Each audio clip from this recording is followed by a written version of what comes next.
एक जंगल में एक महात्मा रहते थे। उन महात्मा की खासियत यह थी कि वह किसी का भी भाग्य बता सकते थे। बड़े बड़े राजा उन्हें मानते थे और उनके बताए हुए मार्ग पर चलते थे। उस जंगल के बीचों बीच एक नदी गुजरती थी और उन महात्मा की कुटिया उस नदी के किनारे थी। नदी के दोनों तरफ दो अलग अलग शक्तिशाली राजाओं के साम्राज्य थे। वे दोनों राजा उन महात्मा को बहुत मानते थे। वे दोनों जब भी कोई बड़ा कार्य करते थे तो उन महात्मा से सलाह लेने अवश्य आते थे। एक दिन इन दोनों राजाओं के बीच किसी बात पर कहासुनी हो गई। बात इतनी बढ़ गई कि युद्ध की नौबत आ गई। युद्ध की तारीख और समय दोनों तय कर दिया गया। पर जैसा कि दोनों राजाओं का नियम था, जब भी बड़ा कार्य करते तो वे दोनों उस महात्मा की सलाह जरूर लेते थे। इसलिए पहला राजा उन महात्मा के पास आता है और उनसे पूछता है कि महात्मा जी, मैंने पड़ोसी राजा के साथ युद्ध करने का निश्चय किया है और इसलिए यह जानना चाहता हूं कि युद्ध का परिणाम किसके पक्ष में होगा। वे महात्मा कहते हैं, यदि तुमने युद्ध किया तो तुम्हारी हार निश्चित है। फिर भी वह राजा महात्मा से पूछता है कि क्या जितने का कोई उपाय नहीं है। वे महात्मा कहते हैं कि यदि युद्ध किया तो हार निश्चित है। फिर वह राजा कहता है कि तलवार मयान से निकल चुकी है, अब युद्ध टलेगा तो नहीं, जो होगा देखा जाएगा। फिर वह राजा उसी समय वहां से चला जाता है और अपनी सेना से जी तोड़ मेहनत के लिए कहता है। सभी सैनिक राजा की आज्ञा मानकर जी तोड़ मेहनत करने लग जाते हैं।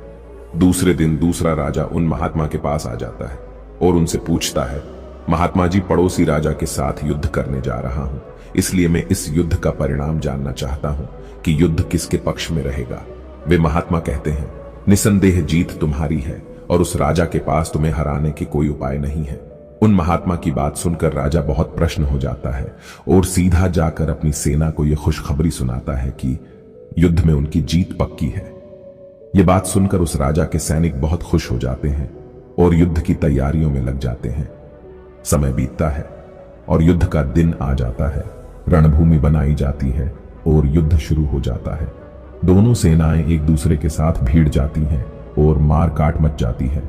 देखते देखते ही जिस पहले राजा की हार निश्चित थी, वे दूसरे राजा की सेना को ढेर कर देती है और पहला राजा युद्ध जीत जाता है, जिसे उस महात्मा ने कहा था कि वो युद्ध हारेगा।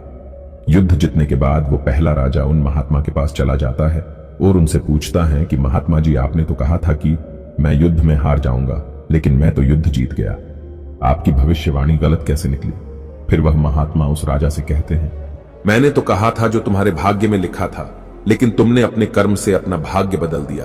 तुम्हारी जीत का कारण यह है कि तुमने अपने भाग्य से ज्यादा अपने कर्म को आवश्यक समझा और दूसरे राजा ने अपना सब कुछ भाग्य पर छोड़ दिया।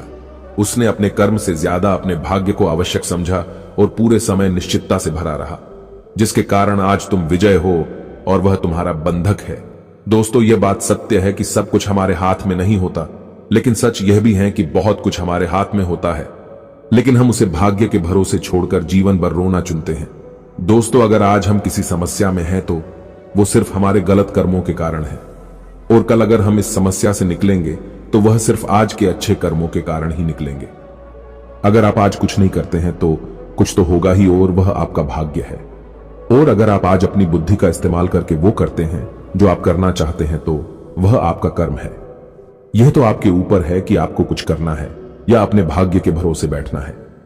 प्रश्न यह नहीं कि भाग्य पहले से लिखा हुआ है या नहीं, बल्कि आवश्यक सवाल यह है कि क्या हम उन चीजों को भी भाग्य के भरोगे छोड़ रहे हैं जिन्हें हम बदल सकते हैं।